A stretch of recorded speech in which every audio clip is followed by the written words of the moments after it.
When nature decides to strike, nothing can stop it.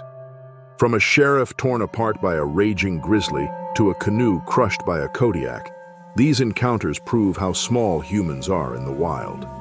A family birthday, a polar cabin, and a quiet river all turned into battlefields of survival. Even experts and hunters found themselves helpless against claws and fury. Each story reveals how danger hides behind calm moments. In this video, we'll explore 6 chilling tales of bear attacks on humans, from lawmen and families to researchers in the frozen wild, showing nature's power at its deadliest. On September 12, 2025, the calm morning air in a remote county of Montana was broken by urgent radio chatter. Sheriff Tom Callahan drove along a narrow dirt road that wound through thick pine forest, responding to reports of a grizzly raiding several cabins near the forest's edge. The region had seen increasing bear activity that season, but no one had expected a creature of this size or power. He parked his truck near a clearing and stepped out cautiously, scanning the tree line with his flashlight, service weapon ready. The air smelled of pine, smoke, and faint traces of garbage carried from the cabins. The silence that followed was heavy, almost unnatural, as if the entire forest were waiting for something to happen. Callahan moved toward a damaged cabin where overturned barrels and claw marks on the wood revealed signs of a large predator. He crouched beside the broken door, inspecting the ground. The tracks were massive, pressed deep into the damp soil, proof that this was no ordinary bear. Before he could take another step, a thunderous crack of branches echoed through the trees. The forest seemed to come alive in an instant. From the shadows of the timberline, a massive grizzly burst out, muscles rippling beneath its thick coat, its size dwarfing any animal he had ever seen. The force of the charge was overwhelming. The sheriff raised his sidearm, but the bear was already upon him, slamming him backward against a tree with bone-shaking impact. His chest armor absorbed part of the blow, but claws tore through his uniform and flesh, leaving deep wounds along his arms and shoulders. The sound of his radio shattering under the bear's paw filled the air as his equipment scattered across the dirt. He fired several rounds into the creature's upper body, flashes lighting up the forest for an instant, but the bear barely flinched. Each swing of its massive paw sent bark and leaves flying, and the weight of the attack pinned him down completely. The fight felt endless, though it lasted only moments. At last, the bear stepped back, growling low before disappearing into the dense brush, its heavy footsteps fading into the distance. The forest fell silent again, broken only by the sheriff's ragged breathing. Blood soaked through his sleeves, and pain pulsed with every heartbeat. Somehow he crawled back toward his truck, dragging his injured arm and gasping for air. Every movement grew heavier as the adrenaline drained away. When he reached the driver's side, his vision blurred and his hands trembled as he started the engine. He drove the winding road back toward town in near darkness, headlights cutting through fog and dust. The drive felt endless, every curve a reminder of how close he had come to dying. At the hospital, doctors stitched dozens of cuts and treated deep gashes that had narrowly missed vital arteries. Though he survived, the attack left a mark far deeper than any physical wound. In the weeks that followed, Sheriff Callahan tried to return to duty, but the sound of snapping branches or a distant growl sent chills through him. The memory of the bear's eyes, filled with primal force, haunted his sleep. Once confident, he now hesitated to patrol near the forest's edge. After long reflection, he chose to resign, ending years of service. His resignation letter revealed little beyond a quiet respect for the wilderness that had nearly claimed his life. Locals who heard his story understood no badge or weapon could always protect against the raw power of nature. The attack became a lasting reminder across the region that deep in the wild, human authority meant little against the rule of the beasts that had lived there long before. Weeks passed, yet the memory of that morning continued to haunt both Callahan and the small community he once protected. Residents, long familiar with nature's rhythm and the occasional bear sighting, now felt an unease that clung to the air like fog. Patrols near the forest edge became rare, and new warnings were posted across the county. Hunters, campers, and hikers were urged to stay alert and avoid high-risk areas. The story of the massive grizzly spread quickly, and people began calling it simply the Beast of Bitterroot. Callahan spent his days recovering, his arms and shoulders marked by scars that would never fade.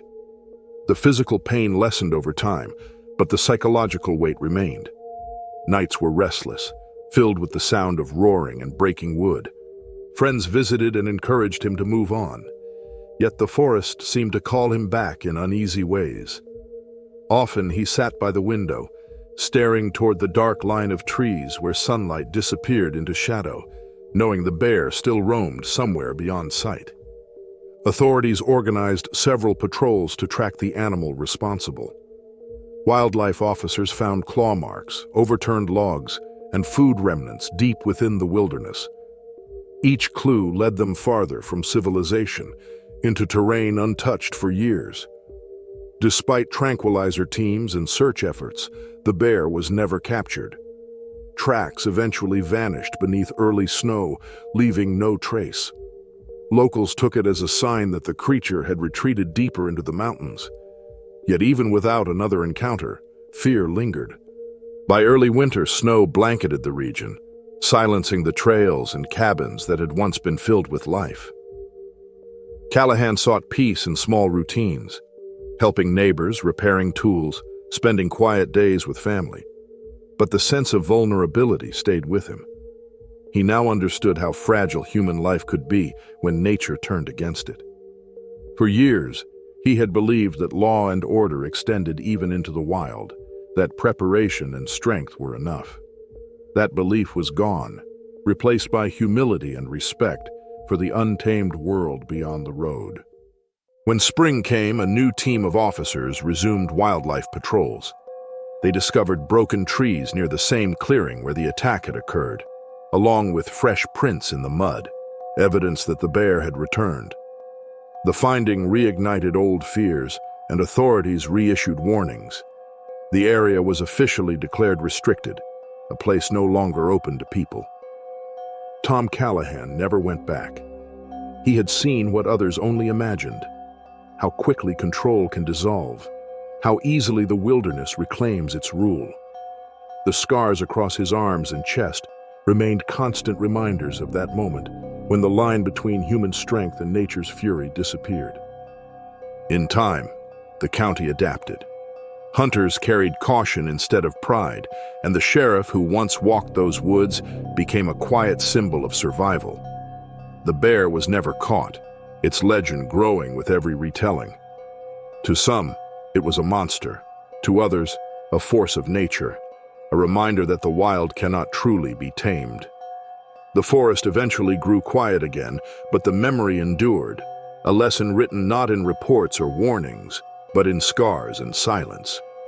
For Sheriff Callahan, it would always be the day he learned that no command could outweigh the power of the land itself. In July 2025, the early morning air over a remote Alaskan island carried a heavy mist as adventurer Lena Markov guided her small canoe down a cold, winding river. The water glistened beneath the pale light, and the forest on both sides seemed endless and still. She had come alone to capture rare wildlife images, her camera resting carefully in her lap, its lens aimed toward the far bank where eagles circled above the current. Every paddle stroke echoed softly, blending with the rush of water and the faint splash of salmon breaking the surface. The river was calm, and Lena moved in rhythm with the wilderness, surrounded by a peace that felt ancient. The silence was broken only by birdsong and the occasional crack of branches deep in the forest. Then, without warning, a violent rustle erupted from the trees ahead.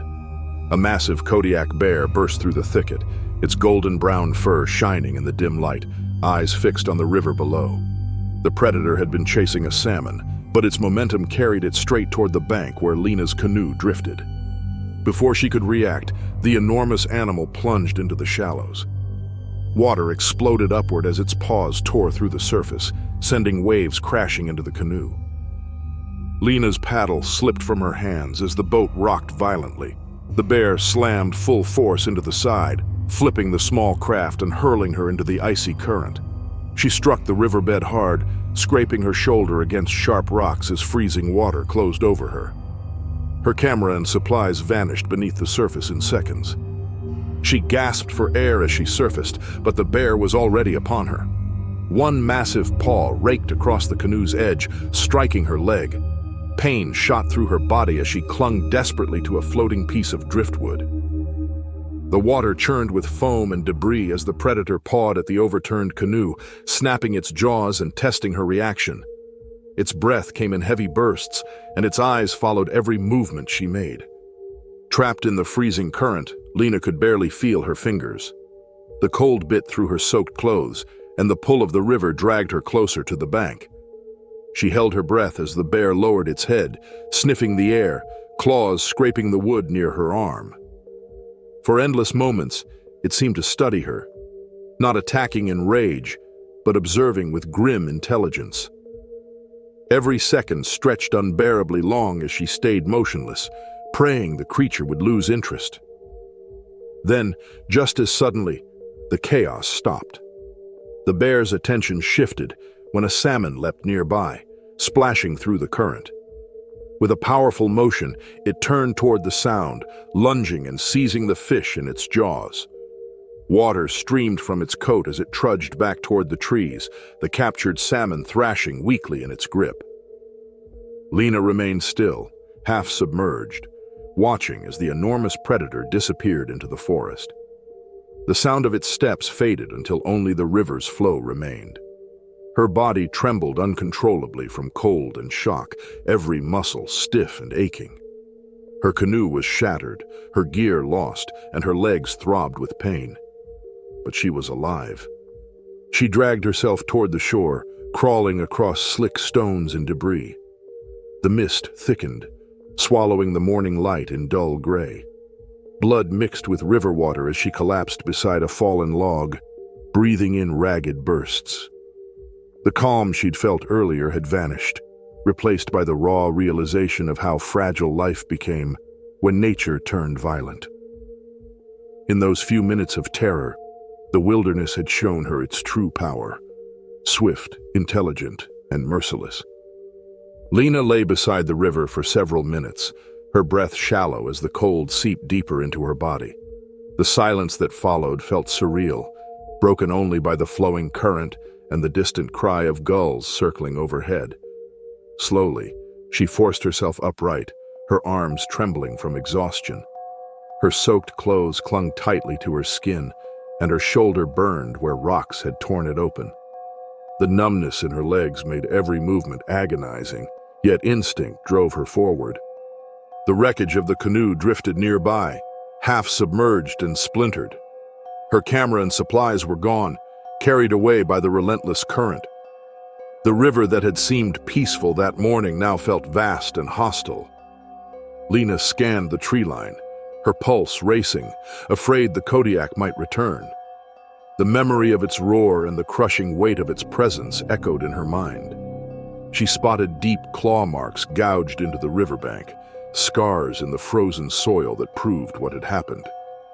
She crawled toward a patch of higher ground, dragging her injured leg through the mud until she reached the base of a small ridge. There, she found an old wooden crate half buried beneath snow, likely left behind by other travelers. Inside were a few rusted nails and scraps of rope, useless for warmth, but enough to remind her that others had been here before and lived to tell it. That thought gave her strength to keep moving. Hours passed before a faint hum reached her ears, the sound of a search helicopter cutting through the fog.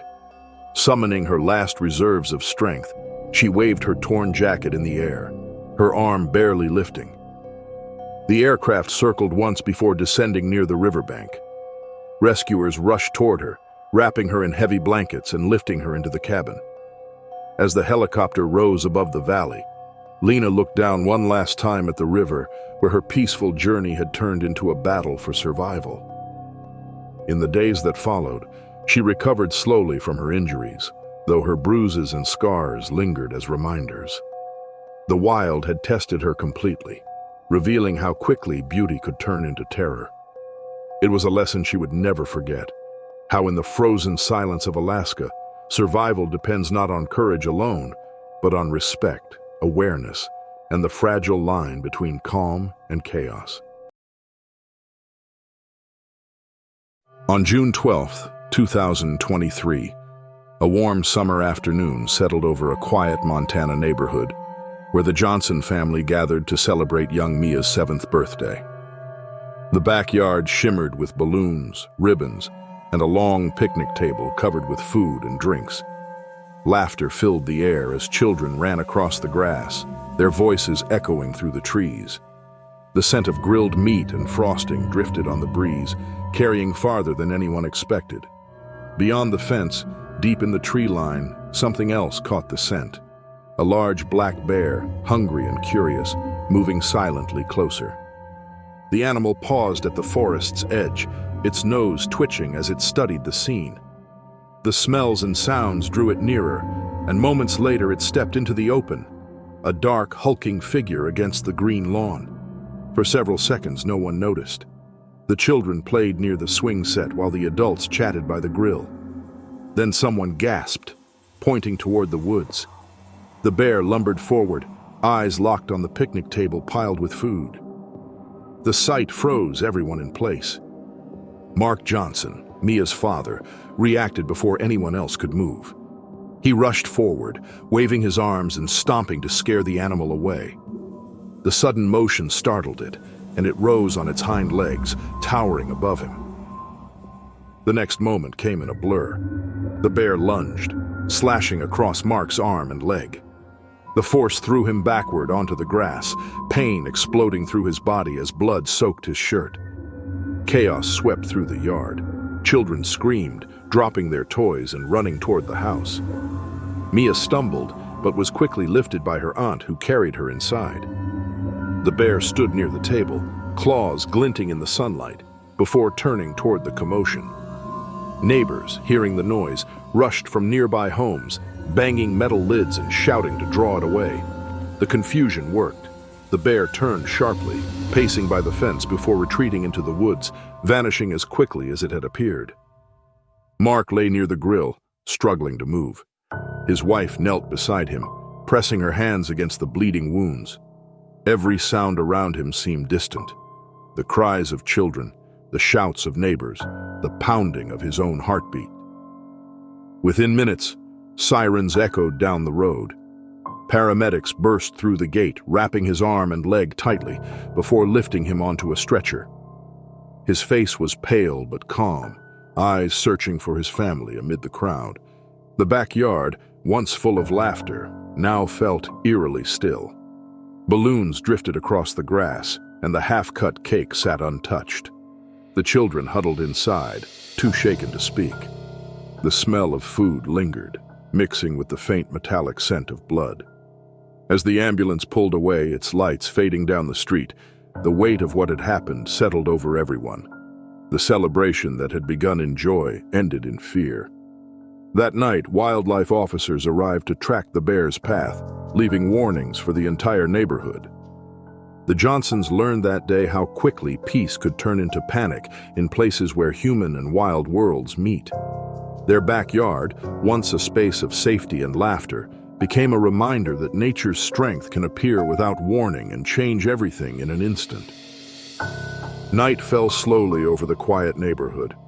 The once lively yard now stood in silence, littered with fallen balloons, overturned chairs, and streaks of dried blood.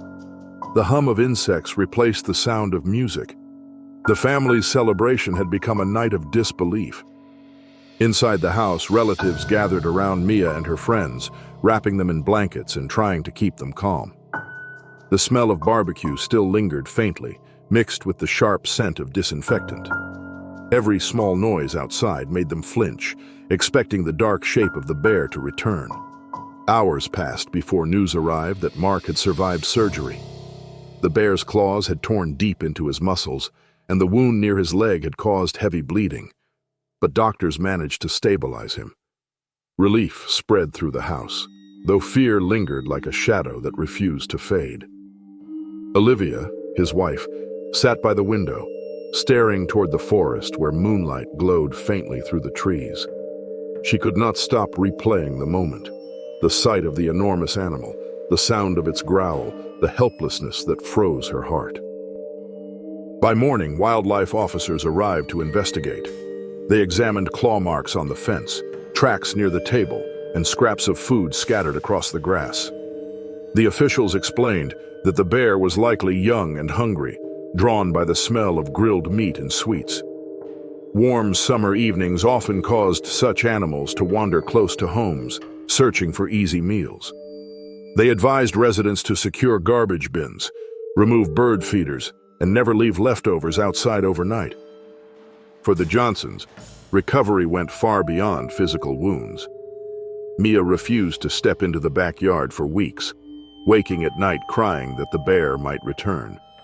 The colorful decorations from her birthday were quietly taken down, replaced by silence. Even the family's dog stayed near the door, restless at every rustle in the woods. In the following days, the story spread quickly across local news. Cameras captured the damaged yard and the broken fence, warning other families to stay cautious. Patrols increased around the area, and signs were posted near trails and parks, reminding residents that even small towns could be visited by wandering predators. Mark returned home 2 weeks later, his arm and leg wrapped in thick bandages. Though weak, he managed a faint smile when he saw Mia waiting by the window. His steps were slow, but his eyes held gratitude. The attack had changed something deep within him, a new respect for the wild that lived just beyond their fence, unseen but powerful. As autumn approached, the Johnsons rebuilt their sense of calm. The grass regrew, the fence was mended, and children's laughter slowly returned, though always softer than before. The backyard no longer felt entirely safe, yet it became a place of quiet remembrance, a space that carried both fear and survival. What had begun as a simple birthday party turned into a lasting lesson about coexistence and caution. The forest beyond their home stood still and vast, holding its own secrets. The family learned that nature, beautiful and unpredictable, does not bend to human comfort, and that respect for it must never fade. In March 2025, the frozen stillness of Svalbard was broken by the howl of a snowstorm sweeping across the white horizon. Researcher Eric Johansson and his small team had taken shelter in a wooden cabin far from any settlement or help. The storm had cut visibility down to almost nothing, hiding the endless ice and the shifting shapes within it. The wind pressed hard against the walls, rattling the shutters and making the roof creak under the weight of snow. Inside, the group sat close to their heaters, surrounded by gear, notes, and food supplies stacked neatly along one wall. As midnight settled over the Arctic, the team tried to rest. The only sounds were the groaning timbers of the cabin and the steady hum of the wind. Then came a faint thump outside, so soft it could have been snow falling from the roof. But it came again, heavier and closer, followed by the slow crunch of footsteps on frozen ground. Eric lifted his head, his heartbeat quickening. The others froze, listening as the steps circled the cabin, slow and deliberate. The door shook suddenly, followed by a deep, resonant rumble that carried through the air. The sound was not the wind or the ice, but something alive. Without warning, a massive polar bear slammed into the door, splintering it like thin wood. The force threw Eric across the floor, his arm catching on broken planks as snow and cold air burst into the room. The bear's head pushed through the shattered frame, its white fur crusted with ice, eyes wide and fixed with hunger. Claws raked forward, tearing through Eric's shoulder and arm. Pain shot through him as his jacket shredded and blood spread across his sleeve.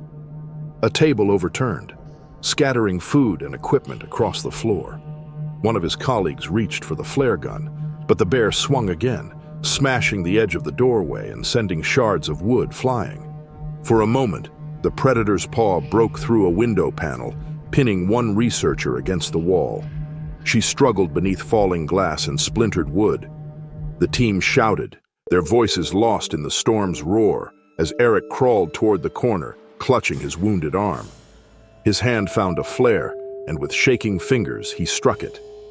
The bright red light flared to life, its harsh glow reflecting off the bear's pale fur. Startled, the animal hesitated. The hiss of the flare and the burning chemical scent filled the air.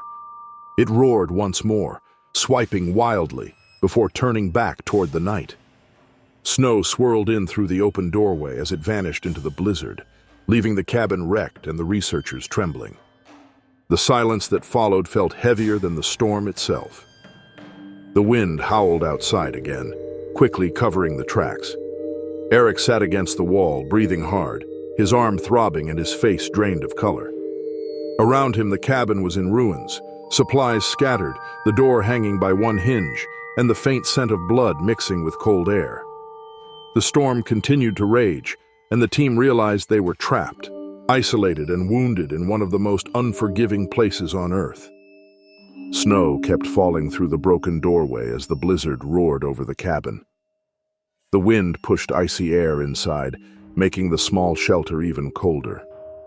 Eric sat near the wall, holding his injured arm, while his team worked quietly, trying to block the opening with crates and tools. The smell of burnt flare powder lingered with the sharp scent of blood, creating a tense stillness that felt endless. Every sound outside made them flinch, afraid the animal might return. Hours passed with the storm pounding the roof and shaking the windows. The temperature dropped further, forcing them to wrap themselves in blankets and heating packs to stay alive. The broken door allowed thin streams of snow to drift inside, forming small white piles across the floorboards. Eric's wound was deep but not fatal. His teammate cleaned it carefully using melted snow and bandages from a first aid kit, her hands trembling from both cold and fear. They moved slowly, speaking little, afraid to draw attention. When daylight finally came, the white landscape stretched endlessly in every direction. The bear was gone, but its tracks surrounded the cabin, pressed deep into the snow.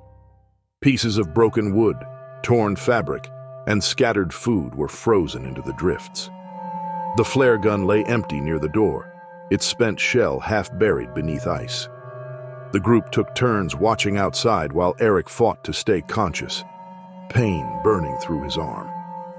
Later that day, the wind eased, allowing them to send an emergency signal. It took many hours before a rescue team reached their location by helicopter. When the rescuers arrived, they found the cabin half destroyed, but still standing. Eric was pale and weak, but alive. As he was lifted onto a stretcher, the frozen landscape stretched silent and endless once more, concealing all signs of what had happened. Back at the research station, doctors treated his injuries and praised the team for their calm under pressure. The incident quickly became a reminder across Arctic outposts that even solid shelters offer little safety against a determined predator. Nature's power remained absolute, and in that frozen wilderness, survival depended not on walls, but on constant vigilance. On August 14th, 2024, the air above the Amur River was still and cool, carrying the faint sounds of water splashing against the rocks. The Vostrikov family had set out early that morning, their small motorboat gliding smoothly along the narrow bend of the river, surrounded by tall pines and heavy fog. Dmitri sat at the motor, guiding the boat with steady hands, while his son Lev held a small fishing rod near the edge. His wife, Anya, sat behind them, smiling as the sunlight glimmered over the water. It was meant to be a calm day of fishing, far from the noise of the nearby town. The peace of the river broke suddenly, when a deep rustle came from the thick brush along the bank. Birds exploded into the air, their cries sharp and frightened. The sound grew heavier, like the ground itself was shaking. Dmitri looked up just in time to see a massive brown figure break through the trees. The enormous grizzly was covered in wet mud, its fur dark and matted, eyes fixed on the small boat. In seconds, the quiet river turned into chaos. With a thunderous splash, the bear charged straight into the water, its massive body cutting through the current like a moving wall. The motor roared as Dmitri tried to steer away, but the animal struck the side of the boat with tremendous force. The impact sent a sharp crack through the air, followed by the sound of splitting metal. The small vessel tilted violently, throwing Lev and Dmitri into the freezing river. Anya clutched the edge of the boat as it flipped completely, the roar of water mixing with the growl of the predator. Dmitri surfaced first, gasping for air, his arms reaching out for his son. Lev struggled beside him, his face pale from the cold. The bear swung its massive paw across the water, sending waves crashing around them. Its claws tore through the current, slicing deep as it struck again. Dmitri tried to push Lev toward a piece of floating debris, but the current pulled them backward. The freezing water numbed their limbs, turning each motion into a desperate struggle for survival. Anya clung to a broken piece of the overturned boat, her fingers digging into the splintered wood as the icy wind cut her face. She could barely breathe, her chest heaving as she watched the bear circle once more before finally turning away toward the trees. The river was filled with debris, a fishing rod, a boot, a torn jacket, all drifting slowly downstream. The sound of rushing water was the only thing left as the animal vanished into the forest, leaving behind only silence and cold. The current carried Anya several meters downstream before she reached a shallow bend and dragged herself onto a gravel bar. Her body trembled uncontrollably, both from shock and the freezing temperature. She sat there, unable to move, her eyes fixed on the river where moments ago her family had been. When rescue teams arrived hours later, she was barely conscious, her lips blue, her hands still gripping the wood. They later found Dmitri and Lev's bodies downstream, carried by the relentless current. Investigators determined that the grizzly had been driven inland by hunger, its usual food sources scarce that season. The attack had been brutal, quick, and unstoppable. In the days that followed, locals placed warning signs along the river, cautioning travelers about the dangers of the region. Anya recovered slowly, though her spirit remained weighed down by grief. The river became a place she could never return to, a reminder of how fragile safety can be in the wild. Authorities noted that even skilled outdoorsmen are vulnerable when a predator of such size and strength crosses paths with humans. The tragedy served as a harsh lesson for those who ventured into the Amur wilderness. Even in peaceful waters, danger can rise without sound, without warning, and in the span of a single breath. The hours after the tragedy were filled with a heavy quiet that settled over the forest like a shadow. As rescue teams carried out their work, the calm surface of the Amur River revealed only ripples where the struggle had taken place.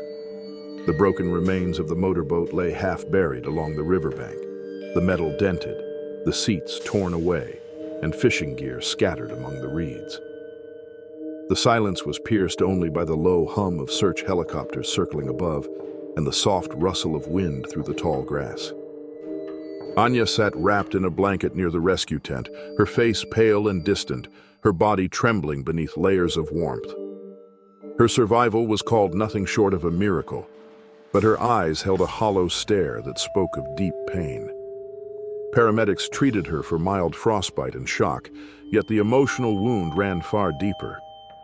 The rescuers who had arrived too late moved quietly, aware that no words could ease the weight of what she had endured.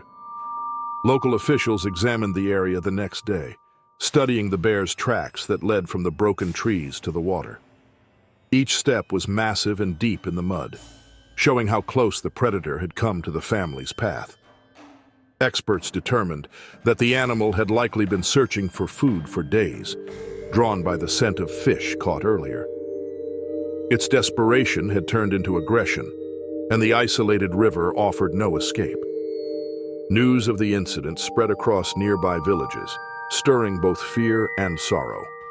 Hunters and residents were reminded once again that in the Amur wilderness, even a calm outing could turn into a fight for survival. Authorities later added new patrols along popular fishing routes and urged visitors to travel in groups and keep food stored far from water access points. Weeks later, flowers and candles appeared along the riverbank where the attack had taken place, left by those who mourned the loss. For Anya, the sound of flowing water became a haunting reminder of the day that changed her life forever. The river continued its endless flow, cold and steady, carrying with it the memory of a family torn apart by nature's raw power.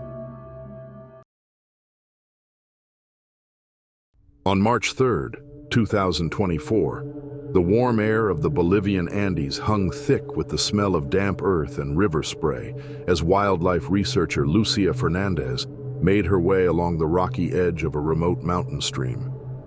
She was collecting data for a habitat survey, her notebook filled with sketches of native birds and plant species. The day had been quiet, the only sounds coming from the rushing water and the hum of insects drifting through the reeds. But deep within the green shadows of the surrounding forest, something powerful stirred. Lucia stepped across a slick stretch of rock, her boots slipping suddenly on the wet moss. She fell hard, sliding toward the water's edge where her backpack struck a boulder before tumbling into the fast-moving current. As she tried to steady herself, a rustling sound broke through the river's roar. From behind a patch of dense brush, a massive spectacled bear emerged. Its dark fur glistened with moisture, and the pale markings around its eyes gave it a haunting, almost human expression. The bear had been foraging among the low bushes, its large paws digging through the soft soil for fruit and roots. Lucia's sudden movement startled it. The animal rose onto its hind legs, grunting, its nostrils flaring at the sharp scent of human sweat and the faint trace of blood from Lucia's scraped palms. Before she could react, it lunged forward with shocking speed. One heavy swipe of its paw grazed her thigh, tearing through fabric and skin, sending a jolt of pain up her leg. She stumbled backward, her heart racing, barely managing to climb onto a nearby boulder slick with moss. The bear circled below, sniffing the ground where she had fallen. Its low growls echoed across the narrow gorge, and its eyes followed her every movement. Lucia froze, her breathing shallow but steady, knowing that any sudden motion could trigger another strike. Time seemed to stretch endlessly as the predator tested her with short, deliberate steps, pawing the ground and letting out deep huffs that rattled through the air. 15 long minutes passed as she stayed perfectly still, her muscles burning and her legs trembling from strain. Finally, the animal lowered its head and sniffed the air again, distracted by something farther up the river. It turned away slowly, its broad shoulders fading into the green shadows, vanishing into the thick forest once more. Lucia waited several more minutes before daring to move. Her legs shook as she slid down from the boulder, limping toward the place where her bag had fallen.